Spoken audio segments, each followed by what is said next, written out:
శ్రీమాత్రే నమః. అందరికీ శుభోదయం అండి. ఈరోజు నా తోబుట్టువులు మీరందరి నాకన్నా పెద్దవాళ్ళైతే మీ బ్లెస్సింగ్స్, చిన్నవాళ్ళైతే మీ విషెస్ని నేను కోరుకుంటున్నాను. ఎందుకంటే ఈరోజు మా పెళ్లి రోజు అండి. అందుకని మీరందరూ నా వాళ్ళే కాబట్టి మీతో నేను షేర్ చేసుకుంటున్నాను ఇది విషయం. అయితే నిన్న ఒకళ్ళు మన సబ్స్క్రైబర్స్ ఒక విషయం అడిగారండి. చాలా సున్నితమైన విషయం అది. నేను ఇదివరకు ఒకసారి దాని గురించి కూడా చెప్పాను. అయితే కొత్త వాళ్ళు అయ్యి ఉండొచ్చు. తల్లి కొడుకుని బాగా సపోర్ట్ చేస్తూ కూతుర్ని ఇంకోలా చూస్తే ఎలాగండి, తల్లిదండ్రులే ఎలా ఉంటే అని అన్నారు. ఇది చాలా నిజంగా చాలా కుటుంబాల్లో జరుగుతున్నది. చాలా ముఖ్యమైన అంశం. చాలామంది తల్లిదండ్రులు చేసే పెద్ద పొరపాటు అదే. తల్లిదండ్రులు ద్వైవ స్వరూపులే, కానీ ఈ కలియుగం కదా, వాళ్ళలో కూడా తేడా ఉంటుంది. పిల్లల్లో చిన్నప్పుడే ఆ తేడా చూపించేస్తారు. దాంతో ఒకళ్ళ పట్ల ఒకళ్ళకి మనసులో విషబీజాలు నాటుకుని ద్వేషం పుడుతుంది. వాళ్ళలో ఐకమత్యం ఉండదు పెద్ద అయినా సరే. దానికి కారణం తల్లిదండ్రులే. ఒక పిల్లాడిని ఎక్కువ ముద్దు చేస్తారు, ఒక పిల్లాడిని ఎక్కువ ముద్దు చేయరు. మగ పిల్లల్లో కూడా అలాగే ఆడపిల్లని ఒకలా చూస్తారు, మగపిల్లాడిని ఒకలా చూస్తారు. కాకపోతే ఇప్పుడు ఎక్కువ ఆడపిల్లలనే ముద్దు చేస్తున్నారు మగపిల్లల కన్నా. అయినా సరే ఈ తేడా ఉంటుంది. ఆడపిల్లల్లో కూడా మళ్ళీ ఓ పిల్లని ఒకలాగా, ఒక పిల్లని ఒకలాగా చూస్తారు. అది చాలా తప్పండి. చేజేతిలో మీ పిల్లల రేపొద్దున వాళ్ళు కలిసి ఉండే తనాన్ని మీరే చెడగొట్టినట్టు అవుతుంది.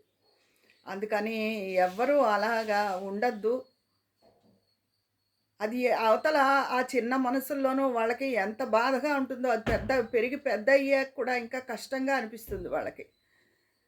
అలాంటి ఇది మానుకోవాలి. ఈ వీడియో చూసి వాళ్ళు మారిపోతారని నేను అనుకోను. ఎందుకంటే చాలామంది అలా ఉన్న వాళ్ళనే నేను చూస్తున్నాను ఎక్కువ మంది. కొంతమందికి ఆడపిల్లల పిచ్చి, కొంతమందికి మగపిల్లల పిచ్చి. వీటి మధ్య పిల్లలు చాలా నలిగిపోతూ ఉంటారు. అది అర్థం అవడం లేదు ఎవరికీనూ. పైగా వాళ్ళకి ఇంకా పడ్డం పోతుంది. పిల్లలు రేపు పొద్దున్న మనం ఉన్నా లేకపోయినా వాళ్ళు ఐకమత్యంగా ఉండాలి కదా. మనం శాశ్వతం కాదు కదా. పిల్లలు వాళ్ళ భవిష్యత్తు, ఒకళ్ళకొకళ్ళు తోడు, మనకంటూ ఒక కుటుంబం అది ఎప్పుడూ ఉండాలి. దాన్ని మీ చేతిలో మీరే పాడు చేయొద్దండి. మీ కడుపును పుట్టిన పిల్లలేగా. ఎందుకు ఒకళ్ళంటే ఎక్కువ ఇష్టం, ఇంకోళ్ళంటే ఎందుకు తక్కువ, ఎందుకు ఆ భేదభావం చూపించాలి? అలా ఎవరూ ఉండద్దు. వాళ్ళు వీడియో ద్వారా నన్ను అడిగారు అంటే వాళ్ళ మనసు ఎంత కష్టపడి ఉంటుందో అందరూ గ్రహించాలి. ఈ వీడియో వాళ్ళ దాకా రీచ్ అయ్యి వాళ్ళు చూస్తే బాగుండు అని నేను అనుకుంటున్నాను. కొడుకులైనా ఉద్ధరించేది లేదు, కూతుళ్ళైనా ఉద్ధరించేది లేదు. మీరు ఎక్కువ ప్రేమగా చూపించేసి వాళ్ళు అసలు అలా ఉండకపోవచ్చు. ఈ ఎవరి పట్ల అయితే వివక్షత చూపించారో వాళ్ళే రేపొద్దున మీకు ఆసరా అవ్వచ్చు. అయినా మీ రక్తం పంచిచ్చిన మీ పిల్లల పట్ల మీకు ఎందుకు ఆ తేడా?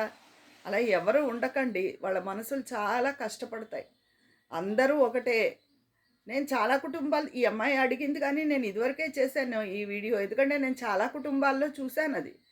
ఆడపిల్లల్ని ఎక్కువ ప్రేమగా చూడడం, మగపిల్లల్ని తక్కువగా చూడడం, లేదా మగపిల్లల్ని ఎక్కువగా చూడడం, ఆడపిల్లల్ని తక్కువగా చూడడం, లేదా ఇద్దరు ఆడపిల్లలు అయితే అందులో ఒకళ్ళని ఎక్కువ ముద్దు చేయడం, ఇద్దరు మగపిల్లలు అయితే అందులో ఒకళ్ళని ముద్దు చేయడం. వాళ్ళంటే నాకు ఇష్టం. ఏంటి ఇష్టం? అది ఎంత తప్పు మాట. ఎవరైనా వాళ్ళు ఒకటే, వీళ్ళు ఒకటే. ముందు పెద్దవాళ్ళలో తప్పు ఎంచరు, ఎంతసేపు పిల్లల్లోనే తప్పు ఎంచుతారు. కానీ పెద్దవాళ్ళు కూడా చాలా పొరపాట్లు చేస్తూ ఉంటారండి. తెలిసి చేస్తారో తెలియక చేస్తారో తెలియదు, కానీ వాళ్ళలో కూడా చాలా పొరపాట్లు ఉంటాయి. ఎవరు పొరపాటు వాళ్ళని సరిదిద్దుకుంటే ఈ లోకమే ఇలా ఉండదుగా, ఎంతో ప్రేమమయంగా ఉంటుంది.